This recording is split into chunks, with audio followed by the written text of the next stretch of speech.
Ladies and gentlemen, please welcome Ronald Rubens, Vice President of Avaya Europe North.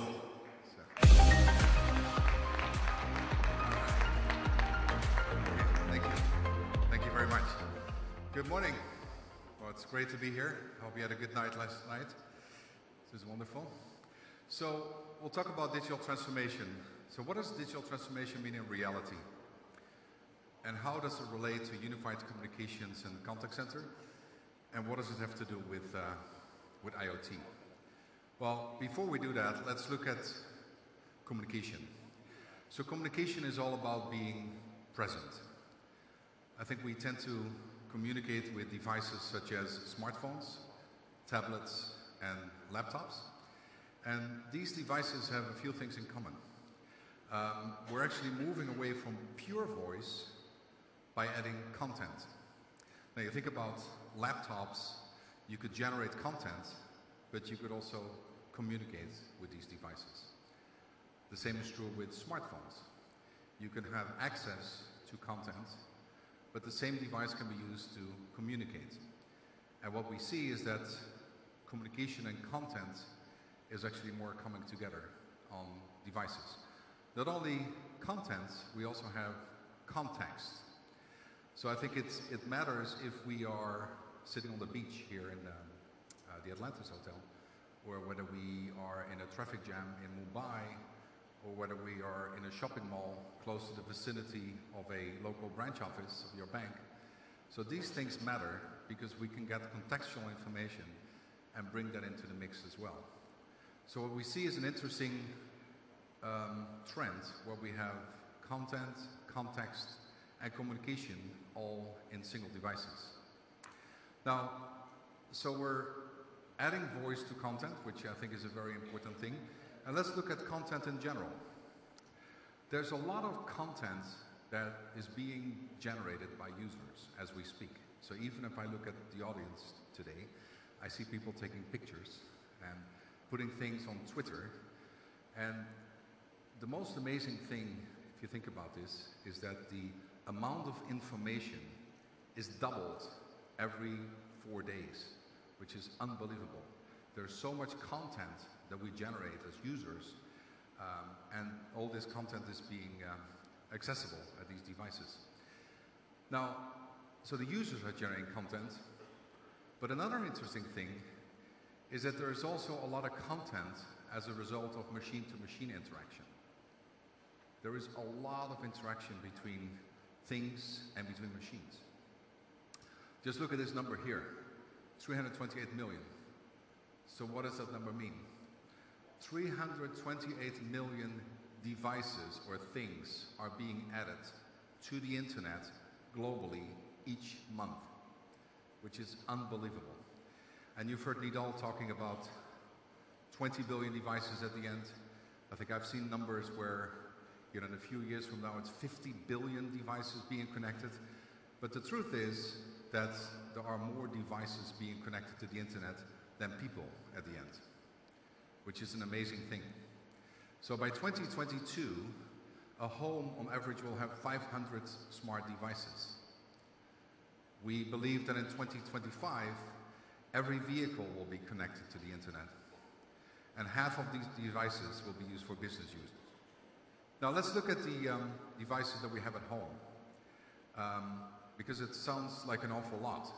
But you could even have a light bulb being attached to the internet, so you could switch on the lights from your smartphone. The same is true with a doorbell. I mean, I've seen applications where, once people press on the doorbell, actually an application on an iPhone appears and a video will appear, and you can actually communicate.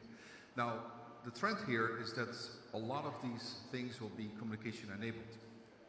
So besides content, we can add workflow.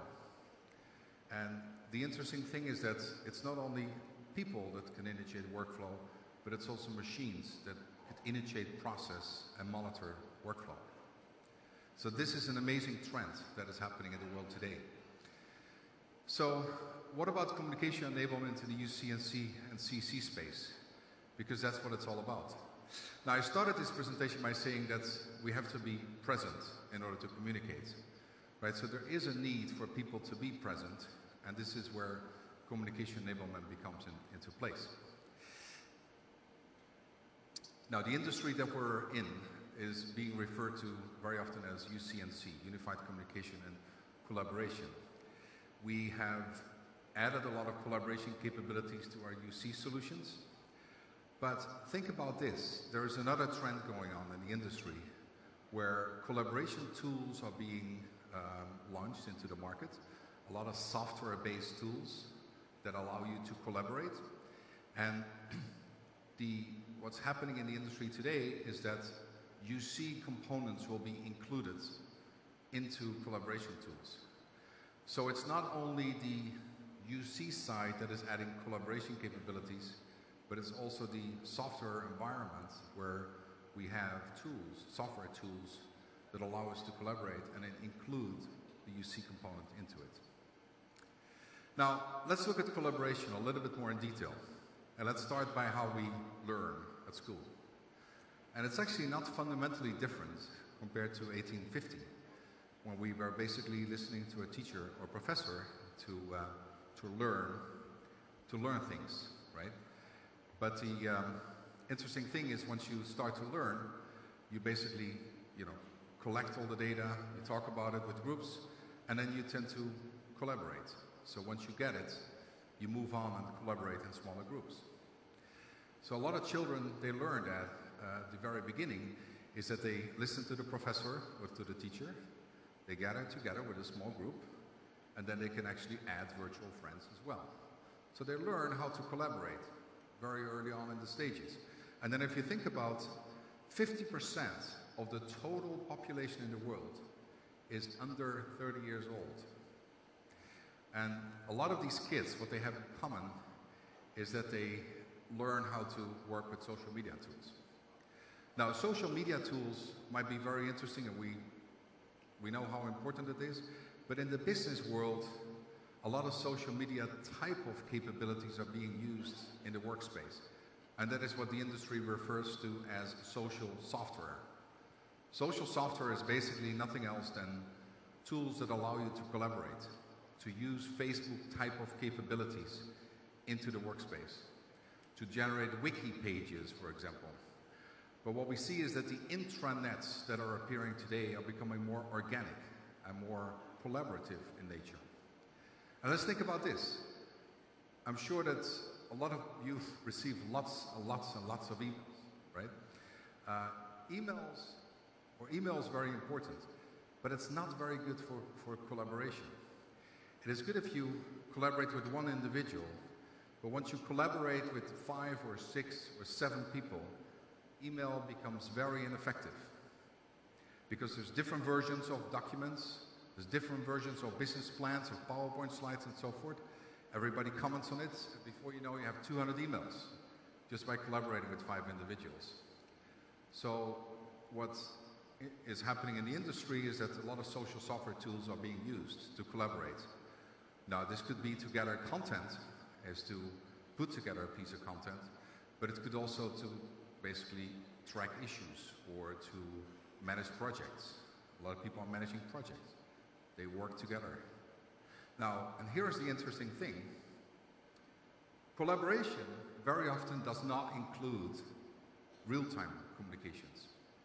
It allows a platform for people to collaborate and to put content together. As Avaya, as you know, we've launched Equinox. And Equinox is not only the next generation of UC, but it also has APIs and SDKs that allow you to integrate these capabilities into social software.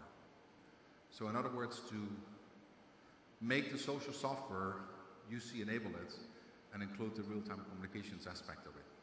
So social software is very important as a driver in the collaboration space. And I think what is important here is that there is an evolution of UC&C which will be driven towards embedding UC functions into collaboration tools. So there's a lot of interesting stuff about UC. People think that UC is not interesting. I think it's actually very interesting, especially given all these things that are going on. Now, how about the digital transformation in the contact center and the service management space? You think about 20 years ago in e-commerce when we started to order things. We had a catalog, and then we typed in the number, customer number, through IVR machines and so forth. 10 years ago, we had internet sites. We had access to a piece of content. We ordered it also through an IVR. We got routed into a contact center and so forth. What is happening today is that all these things are being merged, and we could actually communicate through the website. So if we want to order something, we could launch a WebRTC call, a video call to a customer agent. So there's a lot more things that are being integrated.